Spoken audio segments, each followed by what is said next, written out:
to our fourth witness, who is here in person, Brad Palumbo, who is a journalist and opinion editor at the Foundation for Economic Education. He was previously a media and journalist fellow at the Washington Examiner and an editor at the media nonprofit Young Voices. Mr. Palumbo. Chairman, Ranking Member Paul, members of the committee, thank you for the opportunity to testify here today. I'm an editor at the Foundation for Economic Education, where I conduct policy reporting and analysis. And I've been doing this for several years now, but this week was the first time that tears flooded my eyes when I reported a story. I was reporting an interview that the Associated Press did with doctors across the globe, warning that lockdown orders are leading to an international epidemic in child suicide. We are very surprised by the intensity of the desire to die among children who may be 12 or 13 years old, a French doctor said. We sometimes have children of 9 who already want to die. It is a genuine wish to end their lives, this doctor told the AP. And he told the AP that the number of youth suicide attempts his hospital sees in a month has more than doubled amid pandemic restrictions. Here in the US, the Centers for Disease Control reported that 25% of young adults considered suicide during the COVID lockdowns, while overall mental health issues appear to have spiked as well. CDC data show a 24% increase in emergency room mental health visits for children ages 5 to 11 compared to 2019. Among adolescents aged 12 to 17, that increase is 31%. The spike in depression and suicidality triggered by the social isolation of pandemic lockdowns is most certainly not what proponents of these measures intended. But as Henry Hazlitt wrote in Economics in One Lesson, responsible policymaking requires us to look beyond intentions and immediate effects. It means taking into account a policy's indirect consequences and its collateral damage. And sweeping government interventions tend to be plagued by unintended consequences, sometimes lethal ones.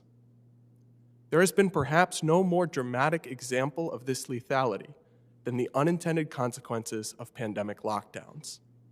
Government officials took drastic, unprecedented steps of closing businesses en masse, criminalizing citizens' livelihoods, and essentially placing healthy Americans under a form of house arrest. The lockdowns and restrictions have been normalized, but they are not normal. My colleagues and I at the Foundation for Economic Education have spent the last year chronicling the myriad ways that COVID lockdowns have led to unintended consequences. The aforementioned mental health crisis is only one of the many that have emerged as a result of these unprecedented government restrictions. We have also seen an enormous uptick in addiction and drug overdoses. According to the CDC, over 81,000 drug overdose deaths occurred in the US in the 12 months ending in May 2020.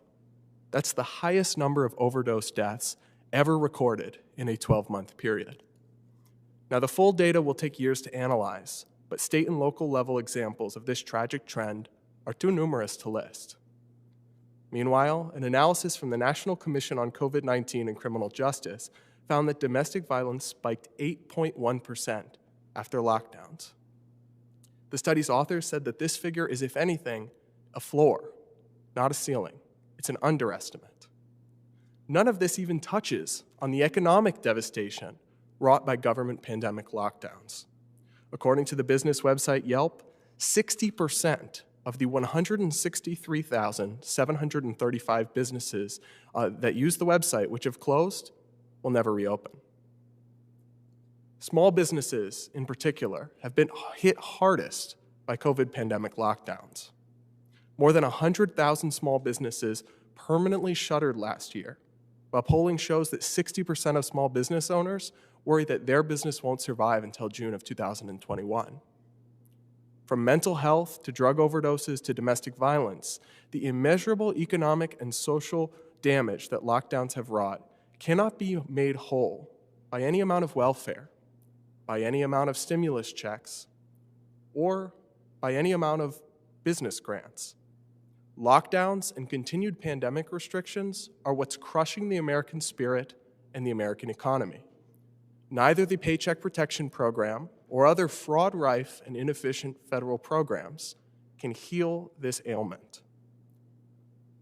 Policymakers who continue to perpetuate lockdown policies and heavy-handed pandemic restrictions must discover the humility necessary to see that their sweeping actions have consequences beyond their control, beyond their understanding, and beyond their intentions. Until they do so, millions of Americans will continue to suffer silently. Thank you. And thank you very much for your testimony. We'll now go to